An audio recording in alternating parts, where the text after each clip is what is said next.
B Sudarshan Reddy గారు ఇప్పుడు ఉపరాష్ట్రపతి పదవికి నామినేట్ అయ్యారు, ఏది ఇండి కూటమి నుంచి. కానీ ఆయన మొదట కాంగ్రెస్ ఢిల్లీ పిలిపించి మీరు ఉపరాష్ట్రపతి పదవికి పోటీ చేయాలి, మిమ్మల్ని మేము నామినేట్ చేస్తున్నామని కాంగ్రెస్ అధ్యక్షురాలు సోనియా గాంధీ అన్నప్పుడు నేను కాంగ్రెస్ తరపు నుంచి అయితే పోటీ చేయను, ఇండియా కూటమి నుంచి అయితే నేను నిలబడే అవకాశాలు ఉన్నాయని చెప్పారంట. ఇది ఒక విధంగా కాంగ్రెస్ కి గట్టి షాక్.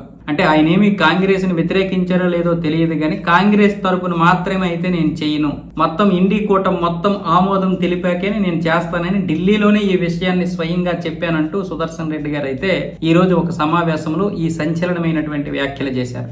దీంతో ఒక విధంగా రేవంత్ రెడ్డి వీళ్ళందరూ కూడా ఇబ్బందికరమైనటువంటి పరిస్థితిని ఎదుర్కొన్నారు. అంటే కాంగ్రెస్ అంటే అంత బలమైనటువంటిది లేదా, లేకపోతే ఇండి కూటమి అంతా కూడా బలమైనటువంటిదే, లేకపోతే ఏ విధమైనటువంటి ఉద్దేశంతో ఈయన మాట్లాడారో అర్థం కాని పరిస్థితిలో అందరూ తలకొక్కున్నారు. రేవంత్ రెడ్డి నా దగ్గరికి వచ్చాడు, మీరు వెంటనే ఢిల్లీ వెళ్ళాలని చెప్పాడు, నేను ఢిల్లీ వెళ్ళాను, ఢిల్లీ వెళ్ళిన తర్వాత జరిగినటువంటి సంభాషణ ఇది అంటూ ఆయన అయితే చెప్పుకొచ్చారు.